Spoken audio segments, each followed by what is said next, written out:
छत्रपती शिवाजी महाराजांशी संबंधित किल्ले हे आमच्याकरिता मंदिरापेक्षाही मोठे आहेत आणि त्याचं जतन आणि संवर्धनाचं काम राज्य शासनाच्या वतीनं सातत्यानं सुरू आहे, असं प्रतिपादन मुख्यमंत्री देवेंद्र फडणवीस यांनी केले।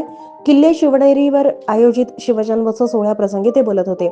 या कार्यक्रमास उपमुख्यमंत्री एकनाथ शिंदे, उपमुख्यमंत्री तथा जिल्ह्याचे पालकमंत्री अजित पवार, सांस्कृतिक कार्यमंत्री ॲडव्होकेट आशिष शेलार, आमदार शरद सोनवणे, बापूसाहेब पठारे, माजी आमदार अतुल बेनके, कोल्हापूर परिक्षेत्राचे विशेष पोलीस महानिरीक्षक सुनील फुलारी, जिल्हा नियोजन समितीचे सदस्य आशाताई बुचके, जिल्हाधिकारी जितेंद्र डुडी, जिल्हा परिषदेचे सीईओ संतोष पाटील, पोलीस अधीक्षक पंकज देशमुख, उपवन संरक्षक अमोल सातपुते, मराठा सेवा संघाचे प्रदेश अध्यक्ष विजय घुगरे उपस्थित होते। शिवजन्मोत्सवानिमित्त त्यांनी नागरिकांना शुभेच्छा दिल्या।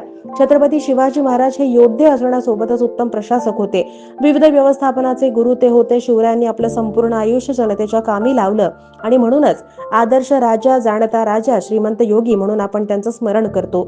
स्वराज्याची राजधानी किल्ले रायगड येथे विविध विकास कामं सुरू आहेत, त्याचप्रमाणे शिवनेरीचाही विकास करण्यात येतोय। छत्रपती शिवरायांच्या किल्ल्यांवरील अतिक्रमण काढण्याचा निर्णय घेण्यात आला असून कसल्याही प्रकारची अतिक्रमणं राहणार नाहीत याची दक्षता घेण्यात येते।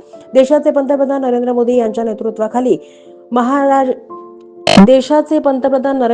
यांच्या नेतृत्वाखाली छत्रपती शिवाजी महाराजांचे राज्यातील 12 गडकिल्ले नामांकनासाठी निवडलेले आहेत। हे गडकिल्ले स्थापत्यशास्त्र, जलसंवर्धन, पर्यावरण शास्त्राचे उत्तम नमुना असून पॅरिस येथील होणाऱ्या महासभेत येत्या आठवड्यात याचं सादरीकरण होणार आहे। मुघल साम्राज्यात विविध राजे राजवाडे मांडलिकत्व पत्करत असताना मराठी मुलखात अनाचार अत्याचार सुरू होते। मा जिजाऊंनी छत्रपती शिवाजी महाराजांना याविरुद्ध प्रतिकार करून स्वराज्याकडे नेण्याची जबाबदारी दिली। छत्रपती शिवाजी महाराजांनी 18 पगड जातीच्या लोकांना एकत्र करून मावळ्यांची फौज तयार केली। या माध्यमातून देव, देश, धर्माची लढाई सुरू करून स्वराज्य स्थापनेतून खऱ्या अर्थानं भारताचा आत्माभिमान त्यांनी जागृत केला। आजच्या 140 कोटी लोकसंख्येच्या आत्माभिमानी भारताच्या मागे छत्रपती शिवरायांची प्रेरणा असून ते आमचे आराध्य दैवत आहेत। येत्या 5 वर्षांनी छत्रपती शिवाजी महाराजांचा 400वा शिवजन्मोत्सव साजरा करणार आहोत। किल्ले शिवनेरीवर आल्यानंतर मातीतून स्वराज्याची स्फूर्ती आणि तेज मिळते, याचीच प्रेरणा घेऊन आम्ही राज्याची सेवा करण्यासाठी इथे येतो। राज्य शासनामार्फत शिवनेरी परिसरातील विकास कामं पूर्ण करण्यासाठी आम्ही सदैव कार्यरत राहू, असंही ते या प्रसंगी म्हणाले।